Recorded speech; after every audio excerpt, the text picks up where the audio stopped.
હવે આપણે જોઈશું પરાગરજ સ્ત્રીકેસર આંતરક્રિયા. પરાગરજ સ્ત્રીકેસર આંતરક્રિયા સમજવા માટે આપણે જોવાનું રહેશે કે ફર્સ્ટ જો આપણે સ્ટાર્ટ કરીશું આપણને ખબર છે કે પરાગનયન, બરાબર છે.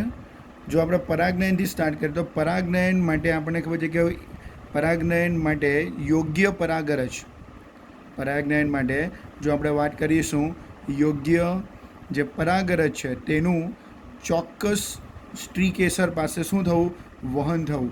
પરંતુ યાદ રાખજો કે પરાગનયનની ઘટનાની અંદર યોગ્ય પરાગરજનું વહન એ ઓલવેઝ જો આપણે વિચારતા હોય તો ચોક્કસ હોતું નથી. જો ચોક્કસ ન હોય એનો મતલબ શું થયો કે જે પરાગરજ છે તે એવું જરૂરી નથી કે તે જ વનસ્પતિના અથવા તો તે જ જાતિની વનસ્પતિના સ્ત્રીકેસર પર જઈને એનું સ્થાપન થાય, એવું જરૂરી નથી. તો યોગ્ય પરાગરજનું વહન ચોક્કસ હોતું નથી, બરાબર છે.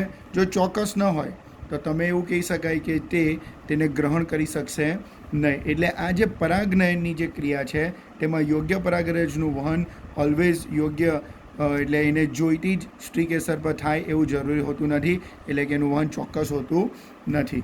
એટલે જો સંગત પરાગરજ હોય એટલે તમે એવું કહી શકો કે પરાગનયનની અંદર જે પરાગરજ છે એ ચોક્કસ સ્ત્રીકેસર પર જ જાય, એટલે તમે એને કહી શકાય જે સંગત પરાગરજ. શું બોલી શકાશે?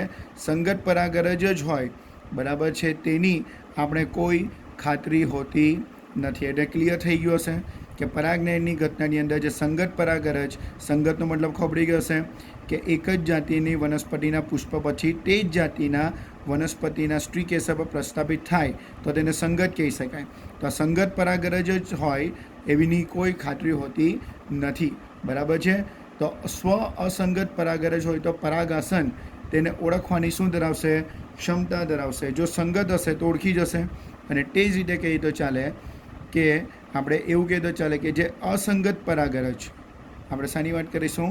જો અસંગત આપણે વાત કરીશું, જો અસંગત પરાગરજ હોય તો જે પરાગાસન છે, અસંગત પરાગરજ હોય તો જે પરાગાસન છે એ અસંગત પરાગરજને શું ધરાવશે? ઓળખવાની ક્ષમતા ધરાવશે. ઓળખવાની શું ધરાવશે? ક્ષમતા ધરાવશે, બરાબર છે. અને આવી જે પરાગાસન એટલે કે આવું જે પરાગાસન જે છે, બરાબર, એ ઓલવેઝ સાચા અથવા તો તમે કહી શકાય સંગત પરાગરજને શું કરશે? સ્વીકારે. સંગતને જ સ્વીકારશે. સંગતને સ્વીકારશે અને પશ્વફલનની ઘટનાને શું કરશે? પશ્વફલનની ઘટનાને પ્રેરે. એટલે તમે એવું કહી શકાય સ્વીકારે અને આ ઘટના ફલન તરફ આગળ જશે. એટલે તમને ક્લિયર થઈ ગયું હશે કે પરાગરજ અને સ્ત્રીકેસરની જે આંતરક્રિયા છે તેનો જે પહેલો સ્ટેપ છે, પહેલો સ્ટેપમાં શું હશે? જ્યારે પરાગનયન થાય ત્યારે એવું જરૂરી હોતું નથી કે ચોક્કસ પરાગરજનું જ વહન થાય, એવું જરૂરી હોતું નથી. પરાગરજ જો સંગત હોય, બરાબર, એની પણ કોઈ ખાતરી હોતી નથી. એટલે કે જો અસંગત પરાગરજ હોય તો પરાગાસન તેને ઓળખવાની ક્ષમતા ધરાવશે.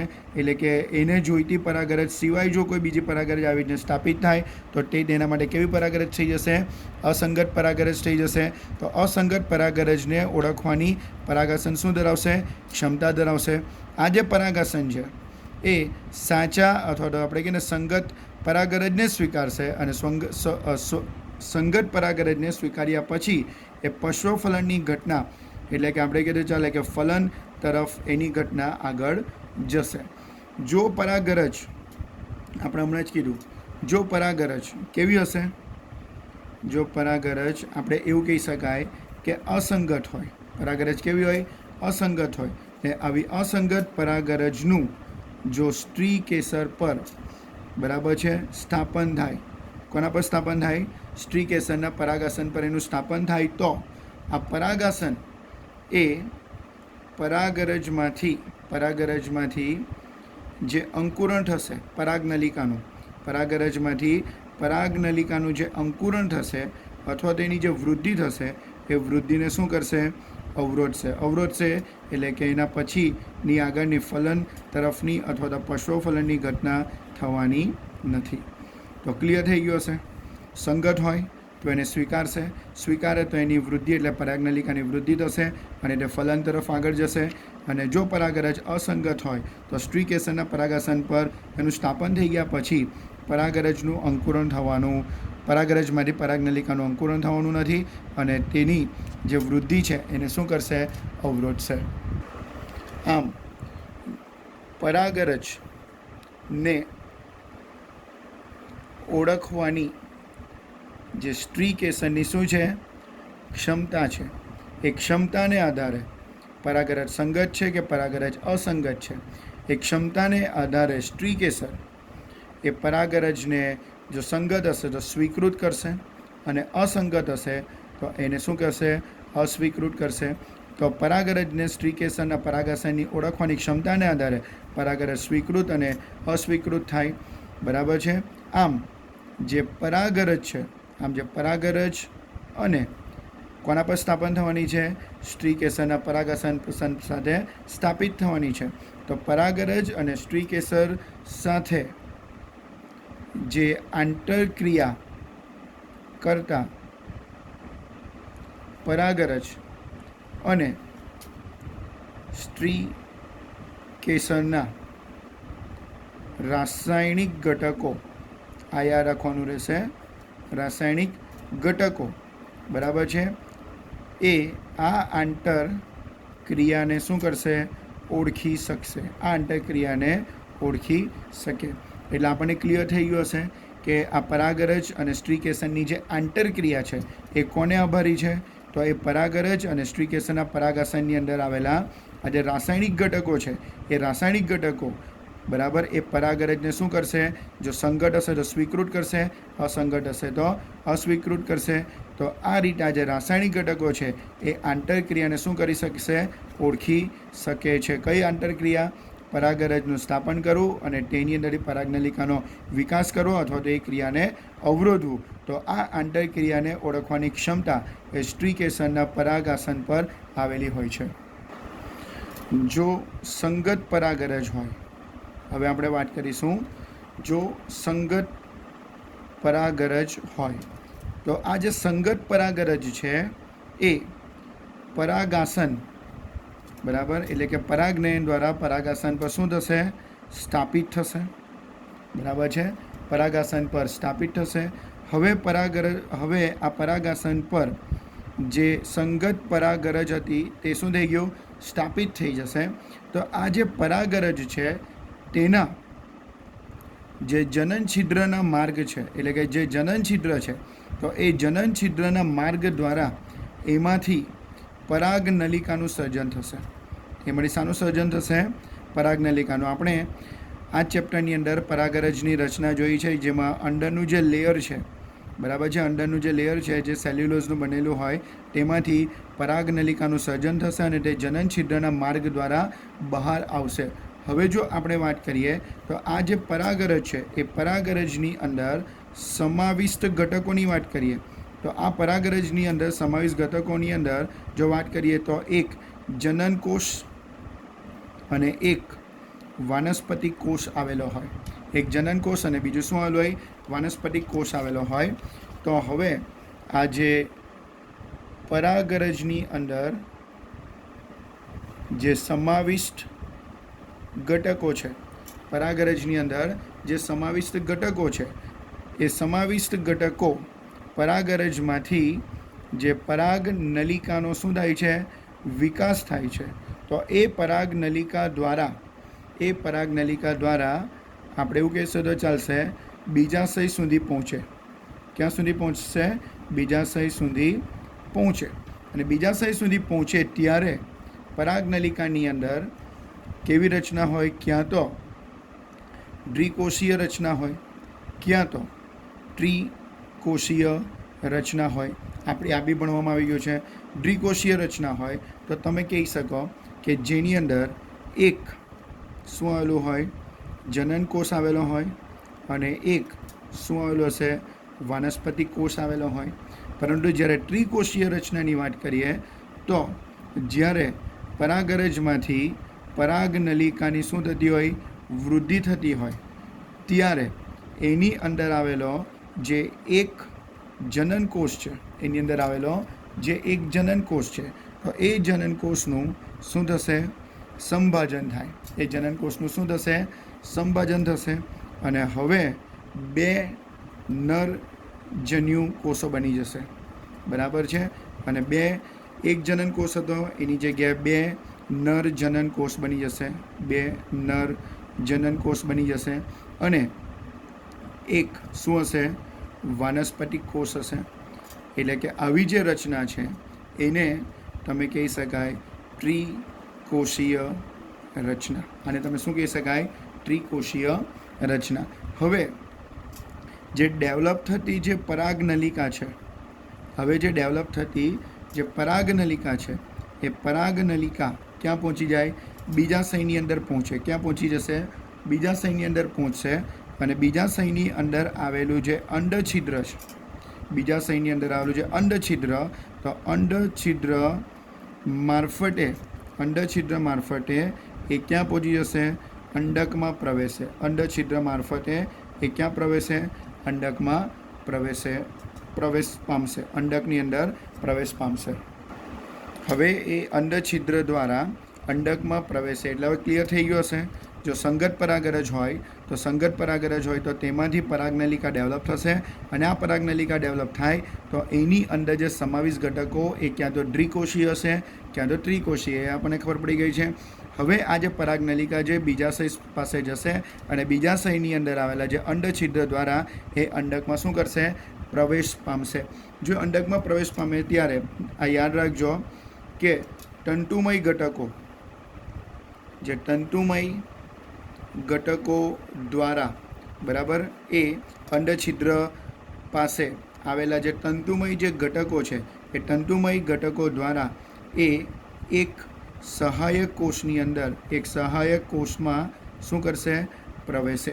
હવે આ જે સહાયક કોષો છે તે ક્યાં આવેલા? એ તો આપણને ખબર છે, અંડછિદ્રીય છેડે આવેલા. એટલે કે અંડછિદ્રીય છેડા તરફ જે આવેલા છે, તો ત્યાં આવેલા જે તંતુમય જે ઘટકો છે, આ તંતુમય ઘટકો કે જે બીજાશય તરફ આવેલી જે પરાગનલિકા છે, એ પરાગનલિકાને પ્રવેશ માટે શું કરશે? માર્ગદર્શન આપશે. એટલે એટલું યાદ રાખવાનું કે જ્યારે બીજાશયમાં પરાગનલિકાનો વિકાસ થાય, એટલે કે પરાગનલિકાનો વિકાસ થઈને તે બીજાશય તરફ આવે ત્યારે અંડછિદ્ર દ્વારા તે અંડકમાં પ્રવેશે. ને અંડકમાં તમને ખબર છે કે અંડછિદ્ર પાસે એક અંડકોષ અને એની આજુબાજુ 2 શું આલય? સહાયક કોષ આલય. આ અંડકોષ હશે અને આ જે 2 છે એ શું છે? સહાયક કોષ છે. તો સહાયક કોષમાં જે તંતુમય જે ઘટકો છે એ પરાગનલિકાને, બરાબર છે, અંડ પ્રવેશવા માટે શું કરશે? માર્ગદર્શન આપશે. એટલે જો આપણે પરાગનલિકાના વિકાસથી સ્ટાર્ટ કરીને આ જે બધી ઘટનાઓ, તો પહેલી જે ઘટના હતી તે તમને ખબર છે. પહેલી ઘટના કઈ હતી? સંગત પરાગરજનું સ્થાપન. પહેલી ઘટના કઈ હતી? સંગત પરાગરજનું સ્થાપન. બીજી ઘટના કઈ હતી? કે સ્થાપન થયેલી પરાગરજનો શું થવો? વિકાસ થવો. અને વિકાસ થાય તો તેમાં પરાગરજ માટે શું ડેવલપ થાય? પરાગનલિકા. પરાગરજ માટે શું ડેવલપ થવાનું? પરાગનલિકા ડેવલપ થવાનું. અને આ પરાગનલિકા એ કોની અંદર વિકાસ ક્યાં સુધી જશે? બીજાશયમાં જશે. બરાબર છે? અને બીજાશય દ્વારા એ કોની અંદર પ્રવેશવાનું છે? અંડકમાં પ્રવેશવાનું છે. તો હવે આપણે કીધું તેમ કે પરાગરજનું સ્થાપન થવાથી સ્ત્રીકેસર સુધી અથવા તો અંડકમાં પ્રવેશવાની જે ઘટના છે એને તમે કહી શકાય પરાગરજ સ્ત્રીકેસર. એ આ ઘટનાને ખબર પડી ગઈ તમને કે બીજાશયથી અંડકમાં પ્રવેશે. તો આ જે અંડકમાં પ્રવેશવાની એટલે કે પરાગરજનું સ્થાપન થઈને સ્ત્રીકેસર ના એટલે કે બીજાશયના અંડકમાં પ્રવેશવાની જે ઘટના છે એને તમે પરાગરજ સ્ત્રીકેસર આંતરક્રિયા કહી શકો. બરાબર છે? આ ક્વેશ્ચન બોર્ડની અંદર 2 માર્ક્સની અંદર પૂછી શકાય કે પરાગરજ સ્ત્રીકેસર આંતરક્રિયા એટલે શું? તો તમે કહી શકો જે સંગત પરાગરજ છે, તમે કહી શકો જે સંગત પરાગરજ છે તેનું સ્થાપન થયા પછી, બરાબર છે, સ્થાપન થયા પછી એની અંદરથી પરાગનલિકા ડેવલપ થશે. આ પરાગનલિકાની અંદર પરાગરજના જે ઘટકો છે, ક્યાં તો દ્વિકોષીય રચના હોય, ક્યાં તો ત્રિકોષીય રચના હોય.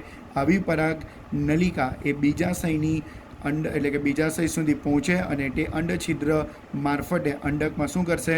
પ્રવેશે તો આ પરાગરજનું સ્થાપન થવું અને સ્ત્રી કેસરની અંદર આવેલા અંડકની અંદર પ્રવેશવાની ઘટનાને તમે પરાગરજ સ્ત્રી કેસર આંતરક્રિયા કહી શકો.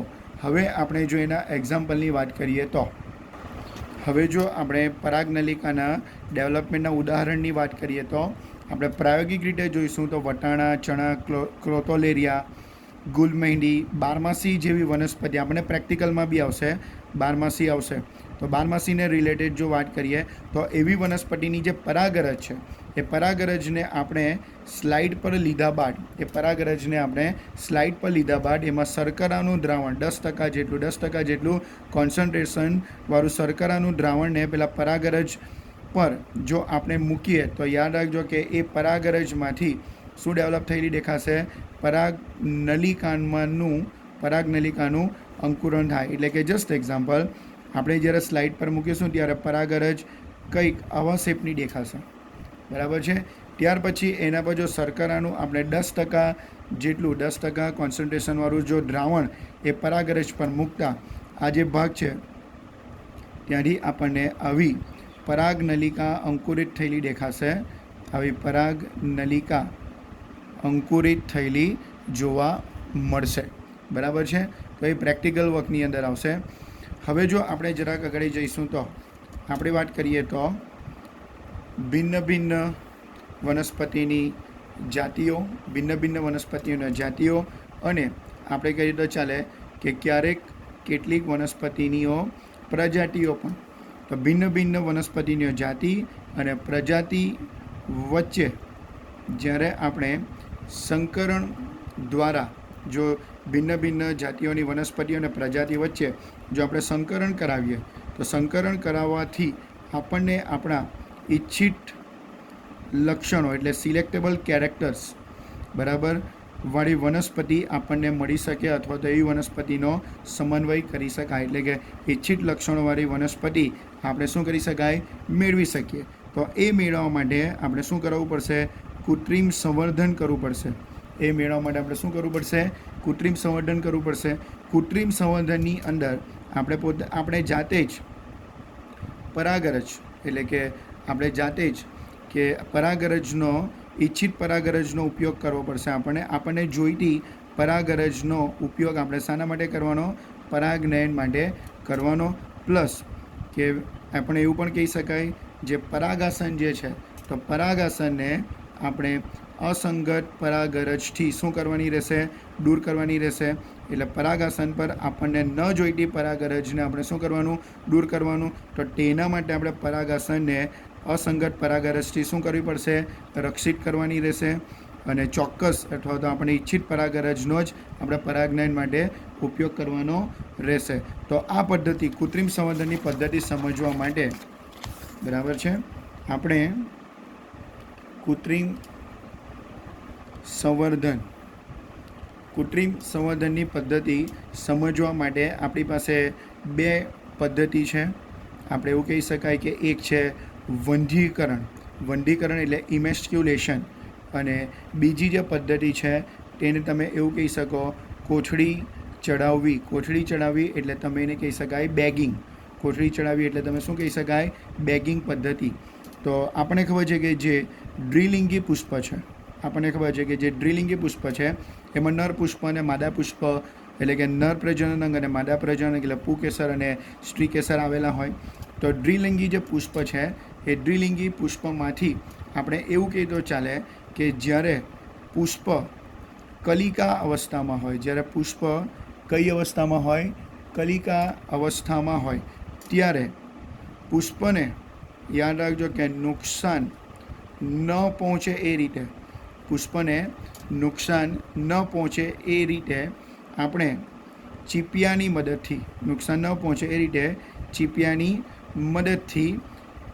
મદદથી જ્યારે પુષ્પ કલિકા અવસ્થામાં હોય ત્યારે ચીપિયાની મદદથી પરાગાશયનું સ્ફોટન ન થયેલું હોય તે પહેલાં પરાગાશયને શું કરવામાં આવશે? દૂર કરી દેવામાં આવશે. દૂર કરી એટલે કે આપણે એવું કહી નાખીએ તો ચાલે, કાઢી નાખવામાં આવશે, બરાબર છે. એટલે આપણે પુકેસરને કલિકા અવસ્થામાં જ દ્વિલિંગી પુષ્પમાંથી કાઢી નાખીશું. આવા પુષ્પ, આવું પુષ્પ એટલે કે જેનું હવે કહી શકાય ઇમેસ્ક્યુલેશન કરેલું છે, આવા પુષ્પનું જે ઇમેસ્ક્યુલેશન કરેલા પુષ્પ પર હવે આપણે શું કરી દેવાની છે? કોથળી ચડાવી દેવાની છે. કેમ કોથળી ચડાવી દેવાની છે? હવે જો આપણે કોથળી ચડાવી દઈશું તો એવા પુષ્પ પર અસંગત પરાગરજ અથવા તો અશુદ્ધ પરાગરજને આપણે એવું કહી શકીએ તો ચાલશે કે અશુદ્ધ પરાગરજને પરાગાસન પર સ્થાપિત થતી શું કરી શકાશે? અટકાવી શકાશે. તો આ જે કોથળી ચડાવવાની જે ક્રિયા છે એને તમે શું કહી શકાય? બેગિંગ. એને તમે શું કહી શકાશે? બેગિંગ કહી શકાશે. તો ક્લિયર થઈ ગયું હશે કે કૃત્રિમ સંવર્ધન કરવા માટે વંધ્યીકરણ એટલે તમને ખબર ગયું હશે, ઇમેસ્ક્યુલેશન, કોથળી ચડાવ એટલે બેગિંગ, આ બે પદ્ધતિનો સમાવેશ થાય. દ્વિલિંગી પુષ્પ મારી કલિકા અવસ્થામાં જ પુષ્પને નુકસાન ન પહોંચે એ રીતે ચીપિયાની મદદથી પરાગાશયનું સ્ફોટન થાય તે પહેલાં જેને દૂર કરવું, તો તેને તમે કહી શકો ઇમેસ્ક્યુલેશન. અને આવા પુષ્પની અંદર જે પરાગાસન છે એના પર આપણે શું કરવાની છે? કોથળી ચડાવવાની છે. બિકોઝ ઓફ કે અશુદ્ધ પરાગરજ અથવા તો અસંગત જે પરાગરજ છે, બરાબર છે, તેને આપણે એના પર આવતી શું કરવાની છે? અટકાવવાની છે. તો એને તમે શું કહી શકાય? બેગિંગ કહી શકો. એને આપણે શું કહી શકાય? બેગિંગ. એને આપણે કહીશું બેગિંગ. હવે આવા ઇમેસ્ક્યુલેશન કરેલા પુષ્પ પર બેગિંગ કર્યા બાદ હવે જ્યારે સ્ત્રી કેસર શું બનશે? ગ્રહણશીલ બનશે. હવે સ્ત્રી કેસર શું બનશે? ગ્રહણશીલ બનશે. ત્યારે આપણી પાસે ઈચ્છિત લક્ષણો ધરાવતી જે પરાગરજ છે તેનો આપણે સ્ત્રી કેસરના પરાગાસન ઉપર શું કરવાનો છે? છંટકાવ કરવાનો છે. શું કરવાનો છે? છંટકાવ કરવાનો છે. અને ત્યાર પછી ફરીથી બેગિંગ કરી દેવાનું છે, એટલે કે હવે બીજી પરાગરજ પાછી ત્યાં આવી શકે નહીં. આ રીતે આપણે પરાગાસન પર આપણે ઈચ્છિત લક્ષણોવાળી પરાગરજનો છંટકાવ કરવાથી હવે આ પરાગરજનું ત્યાં અંકુરિત થશે અને એમ કીધું ચાલે ફલન થશે અને ત્યારબાદ આપણે ઈચ્છિત લક્ષણોવાળા ફળ મેળવી શકીશું. તો આ રીતે કૃત્રિમ ફલન દ્વારા આપણે ભિન્ન ભિન્ન જાતિઓ અને પ્રજાતિની અંદર કૃત્રિમ ફલન કરાવીને આપણા ઈચ્છિત લક્ષણો ધરાવતી વનસ્પતિનો ઉછેર કરી શકાય.